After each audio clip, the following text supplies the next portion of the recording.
kita sekarang lagi ada di Kota Serang. Nah, sekarang kita nih pengen buat video terkait dengan pedestrian. Kita mau ngebandingin antara apa? Kota Jakarta sama Serang. Oke, jadi ikutin terus videonya. Oke guys, jadi di sini ada kondisi dari pedestrian di Kota Serang. Oke, kita lihat ya. Lihat guys, ada apakah ini? Bolong-bolong dan di dalamnya ada sampah. Coba bayangin orang lagi jalan ya. Tuh, garis ini ke sini. Nah, jatuh. Oke teman-teman, jadi pedestrian di Kota Serang itu juga salah satu kendalanya itu kenapa belum maksimal karena masih digunakan untuk lahan-lahan parkir ya. Jadi Betul. seperti ini di sini tuh ada tempatnya. Jadi sebenarnya sebenarnya ini jalanan tuh jalanan lintas provinsi, cuman ini masih dalam wilayah Kota Serang, masih dalam kecamatan Ciceri. Nah, ruko-ruko sebenarnya di sini banyak. Sebenarnya juga ada banyak ruko-ruko, jadi digunakan untuk pedagang ataupun para bisnis lah seperti itu. Tapi sayangnya sekali tidak disediakan tempat parkir. Nah, makanya masih banyak trotoar-trotoar atau pedestrian digunakan tempat parkir. Di sana juga ada, di sana juga ada. Oke guys, jadi sekarang kita nih lagi ada di lokasi trotoar yang beda sama lokasi teman kita yang tadi. Nah, tapi kalau dilihat ini masih banyak banget kerusakan yang apalagi ini buat jalur disabilitas ya guys. Nah, yang seharusnya tuh masih ada bolong-bolong untuk disabilitas. Kerusakannya lumayan parah. Apalagi ada yang parkir di trotoar. Dan juga ada yang parkir di trotoar dan juga ada yang berjualan. Bisa dilihat di sebelah sana juga. Dan Mulai dari kota Jakarta, kota yang beberapa tahun terakhir lagi gila-gilaan ngerapiin ruang pejalan kaki. Secara progres, revitalisasi trotoarnya udah lewat dari 70%. Dan di kawasan Sudirman, Tamrin, Dukuh Atas, sampai ke Kebayoran Baru, sebagian besar sudah selesai 100%. Tapi kondisinya masih nggak merata. Pusat kotanya rapi, tapi makin keluar masih banyak trotoar yang sempit, retak, atau putus. Fasilitas di pusat kota juga sudah oke.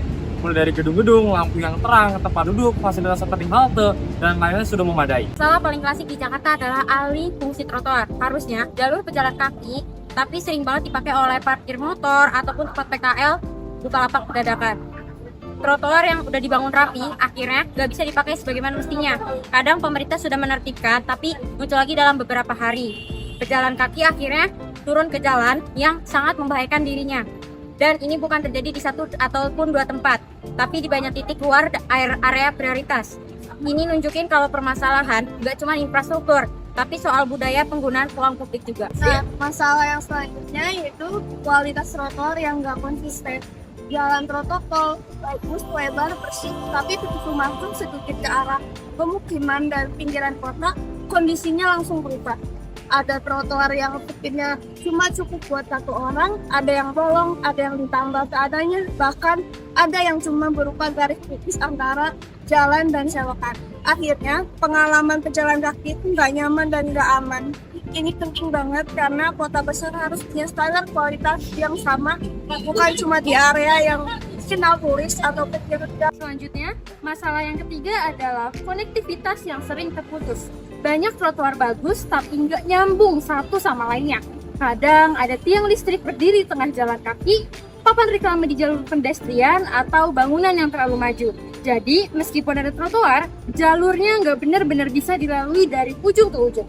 Padahal, yang dibutuhkan itu bukan cuma trotoar yang estetik, tapi jalur yang terus rampung tanpa gangguan. Inilah PR besar Jakarta kalau mau benar-benar ramah jalan kaki. Kesimpulannya, Jakarta sudah jauh maju dari sisi pembangunan pedestrian. Banyak area terlihat modern dan juga nyaman. Tapi alih fungsi, kualitas yang tak merata dan juga konektivitas jalur yang terputus masih jadi hambatan. Tapi overall, arah pembangunannya ini positif dan juga terus berkembang. Oke, jadi berdasarkan kesimpulan yang tadi sudah ditayangkan di video vlog ini antara Jakarta dan juga Kota Serang, mungkin untuk Kota Serangnya sendiri, Kota Serang untuk optimalisasi trotoarnya itu masih kurang sekali ya.